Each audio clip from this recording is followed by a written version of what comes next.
तो चलिए फ्रेंड्स, आज के इस वीडियो में हम लोग प्रकाश को पढ़ेंगे। प्रकाश के बारे में जानेंगे, प्रकाश किसे कहते हैं और यहाँ पर इस टॉपिक में प्रकाश के गुण क्या होते हैं, प्रकाश की किरणें कौन कौन सी होती हैं, प्रकाश का परावर्तन और प्रतिबिंब देखेंगे। यहाँ पर इन सभी टॉपिक को हम यहाँ पर एक्सप्लेन करेंगे और आपको काफ़ी अच्छे से समझाएंगे, जिससे आपको प्रकाश काफ़ी अच्छे से समझ में आएगा। तो आपको पता है प्रकाश एक प्रकार की क्या है, ऊर्जा है, जिसके कारण हमें वस्तुएं क्या होती हैं, दिखाई देती हैं। अगर यहाँ पर ये सभी अक्षर आपको दिखाई दे रहे हैं, यहाँ पे सभी लिखे हुए अगर ये सभी शब्द दिखाई दे रहे हैं, तो यह भी एक प्रकाश का कारण है। क्योंकि अगर यहाँ पर लाइट अभी अगर इस पर नहीं पड़ता तो आपकी आंखों पर ये प्रकाश नहीं पड़ता। जब इस पर प्रकाश, कोई चीज इस पर पड़ रहा है, उसके बाद हमारी आंखों पे पड़ रहा है, जिसके कारण ये सभी शब्द हमें दिखाई दे रहे हैं। अगर मैं आपको दिखाई दे रहा हूं तो इसका मतलब है कोई प्रकाश मुझ पर पहले क्या हो रही है, पड़ रही है, उसके बाद आपकी आंखों पर जाकर पड़ती है। तो वही इसी घटना को हम क्या कहते हैं, प्रकाश कहते हैं। तो यहाँ पे प्रकाश के बारे में आप लोगों ने काफी अच्छे से समझ लिया होगा। प्रकाश एक प्रकाश की क्या होती है, ऊर्जा होती है, जिसके कारण हमें वस्तुएं क्या होती हैं, दिखाई देती है। आपके रूम में जो भी कुछ है, अगर आपने लाइट ऑफ कर दिया तो उस पर प्रकाश नहीं पड़ेगा और आपको कोई भी वस्तुएं दिखाई नहीं देगी। तो यहाँ पर जैसे ही लाइट आप ऑन करेंगे, सभी वस्तुएं आपको दिखाई देने लगती हैं, क्योंकि उस पर जब प्रकाश पड़ती है तो उसके बाद टकराकर आपकी आंखों पर आती हैं। तो जिसके कारण हमें वस्तुएं क्या होती हैं, दिखाई देने लगती है। इस घटना को हम क्या कहते हैं, प्रकाश कहते हैं। प्रकाश के गुण, प्रकाश क्या होता है, प्रकाश के गुण किसे कहते हैं, प्रकाश के गुण, प्रकाश सीधी रेखा में क्या करता है, गमन करता है। प्रकाश ऑलवेज सीधी रेखा में क्या करता है, गमन करता है। इसका मतलब चलता है। प्रकाश सीधी रेखा में चलता है। प्रकाश पारदर्शी माध्यम से क्या होता है, पारदर्शी माध्यम से आर पार हो जाता है। प्रकाश पारदर्शी माध्यम को क्या करता है, पारदर्शी माध्यम में गमन करता है प्रकाश। ठीक है।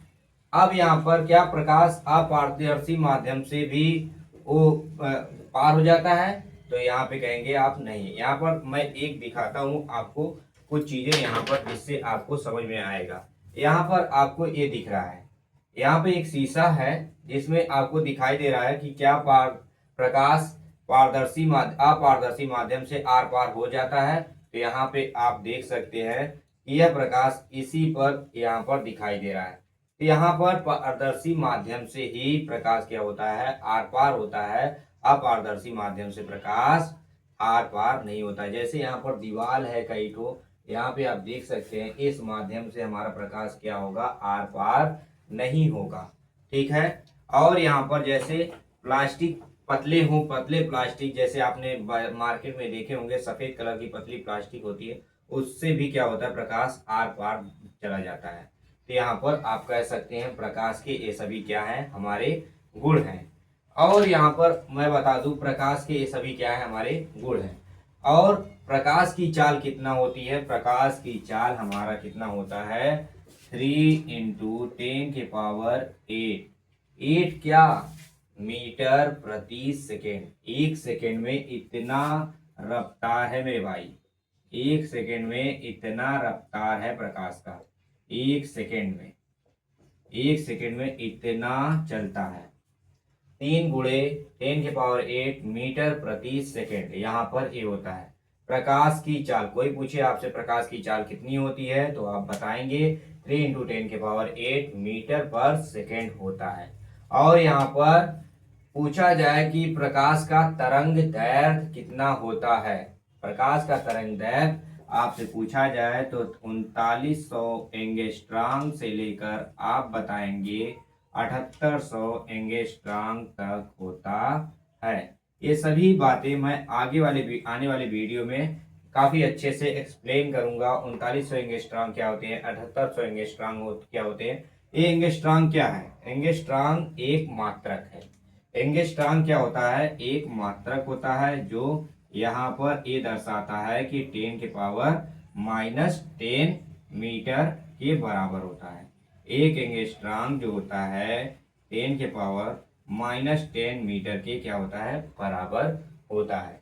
इसे आप हमेशा याद रखिए क्योंकि कभी भी आवश्यकता पड़ सकता है। तो यहाँ पे आप लोगों को समझ में आ गया होगा। और यहाँ पे प्रकाश क्या होता है, किसी भी माध्यम में क्या करता है, गमन करता है। क्या प्रकाश को क्या होता है, माध्यम की आवश्यकता नहीं होती है। प्रकाश निर्वात में भी क्या होता है, गमन कर लेता है। मतलब जहां पर मान लीजिए हमें सुनने के लिए यहाँ पे कान की आवश्यकता होती है। अगर कुछ बोल ले रहे हैं तो हमारा जीभ जब तक इधर उधर वो नहीं करे, जीभ के द्वारा ही हम कर पाते हैं, हमारी फ्रीक्वेंसी मैनेज होती है, जिससे हमारी आवाज अच्छे तरीके से निकल पाती है। तो यहाँ पर हमें एक कोई ना कोई माध्यम से हम जुड़ रहे हैं, जिसके कारण हम सुन पा रहे हैं, जिसके कारण हम बोल पा रहे हैं। लेकिन प्रकाश को माध्यम की आवश्यकता नहीं पड़ती है, क्योंकि प्रकाश निर्वात में भी गमन कर लेता है, निर्वात में भी चलता है। ठीक है, निर्वात में भी प्रकाश चल लेता है आराम से। तो इसलिए प्रकाश के ये सभी क्या थे, गुण थे। और काफी अच्छे से आप लोगों ने समझ लिया होगा कि प्रकाश के क्या क्या गुण थे। और यहाँ पर हम देखते हैं प्रकाश की किरणें कितने प्रकार की होती हैं। तो यहाँ पर हम देखेंगे प्रकाश की किरणें। तो यहाँ पर देखिए, तो प्रकाश की किरणें, पहला किरण क्या होता है, यहाँ पर देखिए अभिसारी। पहली किरण क्या होती है, अभिसारी। दूसरी किरण क्या होती है, अपसारी। तीसरी किरण क्या होती है, समांतर।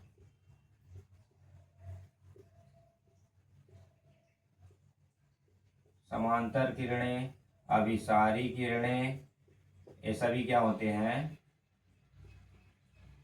देखिए 3 प्रकार की हमारी क्या होती हैं, किरणें होती है। अभिसारी किरणें, अपसारी किरणें, समांतर किरणें। अब आपको ये नहीं पता होगा कि अभिसारी किरणें किसे कहते हैं। अभी यहाँ पे इन्हें हम कन्वर्जेंट रे भी कहते हैं। यहाँ पे आपको पता है, कोई चीज कन्वर्ज, एक साथ आकर एक ही पुंज पर मिल जाना। ठीक है, एक ही पुंज पर जब किरणें आकर मिल जाती हैं तो उन्हें हम अभिसारी किरणें कहते हैं। जैसे कि यहाँ पर हम बताएंगे कि अभिसारी किरणें किसे कहते हैं। यहाँ पर आपको एक पॉइंट दिख रहा होगा, यहाँ पर देखिए एक पॉइंट दिख रहा होगा, जिस पर यहाँ पर सभी किरणें एक साथ आकर क्या होती हैं, मिल जाती हैं। ये सभी किरणें क्या होती हैं, एक साथ आकर मिल जाती हैं। इन्हीं को हम क्या कहते हैं, अभिसारी। इन्हीं को हम क्या कहते हैं, अभिसारी किरणें कहते हैं। यहाँ पर एक ही पुंज पर आकर ये सभी किरणें क्या हो रही हैं, आपस में मिल जा रही, एक ही पुंज पर मिलती हैं। जैसे मान लीजिए सभी ट्रेन एक ही जंक्शन पर जाकर एक ही जगह पर मिलती हैं, उन्हें हम क्या कहते हैं, अभिसारी। ठीक है, एक ही, आपने कभी देखा होगा, अगर दिल्ली उल्ली गए होंगे तो आपको पता होगा कि एक ही मेन जंक्शन पर सभी ट्रेन आकर एक ही जगह पर आ जाती है, उसके बाद आगे नहीं बढ़ पाती, कुछ ऐसा होता है। फिर उसके बाद जब बैक जाएंगे तभी उसके बाद ऐसा। अब यहाँ पर देखिए अपसारी किरणें, अपसारी यहाँ पर देखिए, अब यहाँ पर अपसारी किरणें एक पुंज से दूर दूर क्या होती हैं, फैलती। यहाँ पर देखिए एक ही बिंदु से दूसरे मार्ग में चली जाती हैं, इन्हें हम क्या कहते हैं, अपसारी किरणें कहते हैं। इन्हें अभिसारी, इन्हें अपसारी, देखिए इन्हें अभिसारी, इन्हें अपसारी किरणें कहते हैं।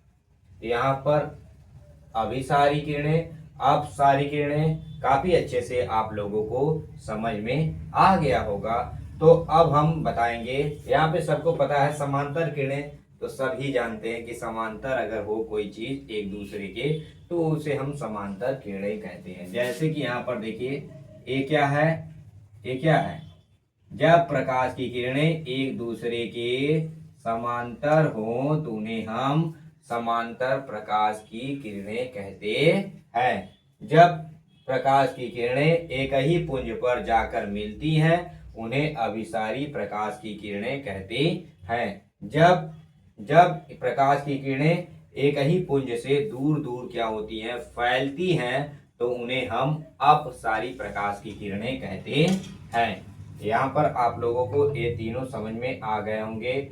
अभिसारी, अपसारी और समांतर, यहाँ पे तीनों बातें आपको अच्छे से समझ में आ गई होंगी। तो चलिए वीडियो में हम लोग आगे की तरफ बढ़ते हैं और प्रकाश का परावर्तन जानते हैं। प्रकाश का परावर्तन किसे कहते हैं, तो यहाँ पर हम लोग आगे की तरफ बढ़ेंगे।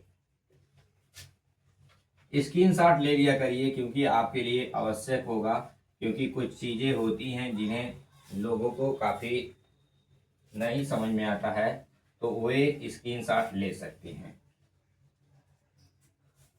अब यहाँ पर देखिए, अब यहाँ पर मेरा क्या है, यहाँ पे देखिए, एक हमने क्या लिया, मिरर ले लिया।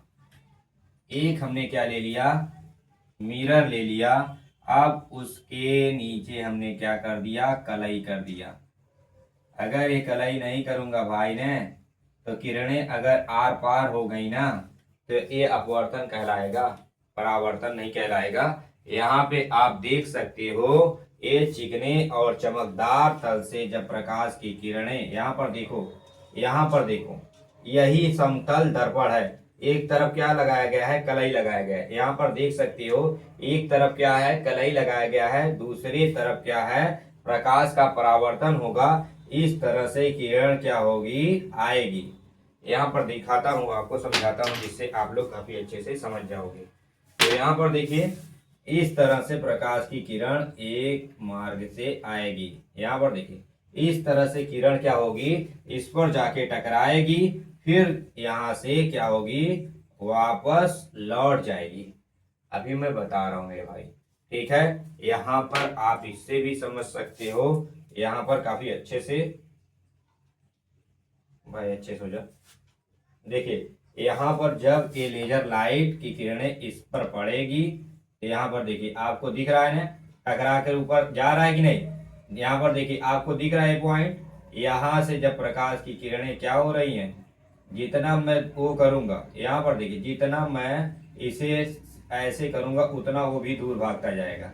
देखिए यहाँ पे बोर्ड पर आपको कम से कम कोई ग्रीन कलर का दिखाई दे रहा है ना, तो यहाँ पर इसी तरह से क्या हो रहा है, क्या हो रहा है, जब प्रकाश की किरणें किसी समतल तल से टकराती हैं, यहाँ पर देखिए, जब कोई प्रकाश की किरणें, यहाँ पर आपको समझ में आ गया होगा। यहाँ पर देखिए, इससे पहले इरेज कर लेता हूं भाई, पहले इतना समझो। अब एक किरण आके टकरा रही है, तो सबसे पहली बात, जो किरण आकर समतल दर्पण से टकराती है, उस किरण को हम क्या कहते हैं मेरे भाई, इससे पहले जानना है। तो उसे हम आपतित, उसे हम क्या कहेंगे मेरे दोस्त, मेरे प्यारे भाई, आपतित, आपतित किरण बोलेंगे। क्या बोलेंगे, आपतित किरण बोलेंगे। अब ये आपतित किरण जब यहां से टकराई, तो उसी मार्ग में वापस जब लौटती है, तो उसे हम क्या कहते हैं, देखो, ये आपतित किरण, ये आपतित किरण क्या हुआ, उसी मार्ग में, यहां पे देखो, उसी मार्ग में जब वापस लौट जाती है, तो इसे हम क्या कहते हैं, जब कोई चीज भैया लौट जाओ, लौट जाओ, परावर्तित हो जाओ, मतलब परावर्तित किरण कहते हैं। इन्हें क्या कहते हैं, परावर्तित, परावर्तित किरण कहते हैं, परावर्तित किरण बोलते हैं। यहाँ पे क्या हुआ, आपतित किरण, परावर्तित किरण। यहाँ पे क्या है, आपतित किरण, और ये क्या है, परावर्तित किरण। तो यहाँ पे आपको समझ में आ गया, जो हमारा समतल दर्पण से टकराती है उसे हम आपतित किरण कहते हैं, जो समतल दर्पण से टकराकर वापस लौट जाती है उसे हम परावर्तित किरण कहते हैं। तो यहाँ पर लोगों ने सोचा कि इनके बीच एक लंब डाला जाए। जब हम इनके बीच क्या करते हैं, एक लंब डालने की कोशिश करते हैं, यहां पर देखिए हमने एक लंब डाला, यहां पर एक लंब डाला, तो यहां पर देखिए एक लंब डाला, आपतित किरण तथा परावर्तित किरण के बीच हमने एक लंब डाला। इसी लंब को हम लोग क्या कहते हैं, भैया थोड़ा टेढ़ा मेढ़ा हो रहा है तो आप इसे सीधा कर लीजिएगा, ठीक है। इसी को क्या कहते हैं हम लोग, इसी को हम लोग कहते हैं अभिलंब, अभिलंब। इसी लंब को हम लोग अभिलंब कहते हैं। अब देखिए आपतित किरण, परावर्तित किरण तथा अभिलंब तीनों कहां पर स्थित होते हैं, एक ही तल पर स्थित होते हैं। इसे आप लिख सकते हैं परावर्तन में, प्रकाश के परावर्तन में आप लिख सकते हैं, ठीक है। अब देखिए यहां पर आपतित किरण, आपतित किरण और यहां पर परावर्तित किरण, इसके अभिलंब तथा आपतित किरण के मध्य बनने वाला कोण क्या कहलाता है, बनने वाला कोण, बनने वाला कोण आपतन कोण कहलाता है, आपतन कोण कहलाता है, जिसे हम इंग्लिश में इंसिडेंट रे कहते हैं। इसलिए इसे आई से इंडिकेट करते हैं, आई से इसे दिखाते हैं, ठीक है। और यहाँ पे परावर्तित किरण तथा परावर्तित किरण तथा अभिलंब के बीच बने कोण, परावर्तित किरण तथा अभिलंब के बीच बने कोण यहाँ पर देखिए आर से दिखाते हैं। इसलिए यहाँ पर देखिए आपतित, अभिलंब तथा परावर्तित किरण के बीच बने कोण को परावर्तित कोण कहते हैं, परावर्तित कोण कहते हैं, जिसे हम आर से क्या करते हैं, दिखाते हैं। क्योंकि इसका यहाँ पे परावर्तित मतलब रिफ्लेक्ट हो रहा है लाइट, रिफ्लेक्ट मतलब वापस लौट रहा है, इसलिए रिफ्लेक्शन दिखा रहा है, इसलिए यहाँ पे आर से इसे इंडिकेट करते हैं। अब देखिए एक और नई चीज है, हमेशा आपतित किरण आपतन कोण, आपतन कोण, इसे आपतन कोण पहले कह देते हैं भैया, आपतन कोण, इसे हम आपतन कोण कहेंगे, इसे हम परावर्तन, परावर्तन कोण बोलेंगे। क्या बोलेंगे, परावर्तन कोण कहेंगे, ठीक है। इसे आपतन कोण, ऐसे परावर्तन कोण बोलेंगे। आपतन कोण किसे कहते हैं, अभिलंब तथा आपतित किरण के बीच मध्य बने कोण को हम आपतन कोण कहते हैं, और परावर्तित किरण तथा अभिलंब के बीच बने कोण को परावर्तन कोण कहते हैं। तो चलिए हम आगे बढ़ते हैं। और यहाँ पर हमेशा याद रखिएगा एक चीज, आपतित किरण तथा परावर्तित किरण के बीच बनने वाले कोण सदैव एक दूसरे के बराबर होते हैं। इसका मतलब है आपतन कोण तथा परावर्तन कोण एक दूसरे के हमेशा बराबर होते हैं। क्या ये बात आपको समझ में आ गई, आपतन कोण तथा परावर्तन कोण एक दूसरे के बराबर होते हैं। तो काफी अच्छे से परावर्तन, प्रकाश का परावर्तन आपको समझ में आया होगा। ये देखिए वीडियो काफी अच्छे से, मैं कोशिश करता हूं कि आपको अच्छे से समझाऊं और आप काफी अच्छे से समझ पाओ। तो यहाँ पर मैंने पूरा कोशिश किया कि परावर्तन का नियम आप अच्छे से समझ पाओ। और यहाँ पर देखिए इसे याद रखिए हमेशा, ठीक है। तो चलिए हम यहाँ पे प्रतिबिंब आगे की तरफ बढ़ेंगे और प्रतिबिंब के बारे में समझेंगे कि प्रतिबिंब हम लोग किसे कहते हैं। किसी वस्तु से चलने वाली प्रकाश की किरणें, जब किसी वस्तु से चलने वाली प्रकाश की किरणें परावर्तन के पश्चात मिलती हैं, परावर्तन के पश्चात मिलती है या मिलती हुई प्रतीत होती है, तो उन्हें हम क्या कहते हैं, प्रतिबिंब कहते हैं। मिलती है या मिलती हुई प्रतीत होती है तो उन्हें हम क्या कहते हैं, प्रतिबिंब कहते हैं। जब किसी वस्तु से चलने वाली प्रकाश की किरणें परावर्तन के पश्चात मिलती हैं या मिलती हुई प्रतीत होती हैं तो उन्हें हम प्रतिबिंब कहते हैं। वास्तविक प्रतिबिंब किसे कहते हैं? यहाँ पर आपके दिमाग में आ रहा होगा कि वास्तविक प्रतिबिंब किसे कहते हैं। किसी वस्तु से प्रकाश की किरणें, चलने वाली प्रकाश की किरणें, जब किसी वस्तु से चलने वाली प्रकाश की किरणें परावर्तन के पश्चात वास्तव में मिलती है, मिलती हुई प्रतीत नहीं होती है, वास्तव में मिलती है, तो उसे हम वास्तविक प्रतिबिंब कहते हैं। तो यहाँ पर यहाँ पर आभासी प्रतिबिंब, जब किसी वस्तु से चलने वाली प्रकाश की किरणें परावर्तन के पश्चात मिलती हुई प्रतीत होती हैं। मिलती नहीं है भाई, ऐसा लग रहा है कि मिल रही है, जैसे पीछे की तरफ जब डॉट डॉट बढ़ाते हैं तो मिलती हुई क्या लगती हैं? प्रतीत होती हैं। तो ऐसे इन्हें हम क्या कहते हैं? आभासी प्रतिबिंब। जब आप अपना चेहरा देखते हैं वो समतल दर्पण के सामने, जब आप डेली बाल झाड़ते हो स्टाइल में, तो वहां पे लगता है कि आपका असली है, लेकिन वे क्या है? आभासी प्रतिबिंब होते हैं। हमारा समतल दर्पण में जो प्रतिबिंब बनता है, जो इमेज बनता है, वो आभासी रहता है। वास्तविक प्रतिबिंब कैसे बनते हैं? वास्तविक प्रतिबिंब जैसे आपने कभी देखा होगा प्रोजेक्टर, जैसे कोई फिल्म अगर आप पर्दे पर देखते हैं तो वे कैसा बनता है? वास्तविक बनता है। वास्तविक प्रतिबिंब हमेशा कैसा बनता है? उल्टा बनता है। हमेशा कैसा बनता है? उल्टा बनता है।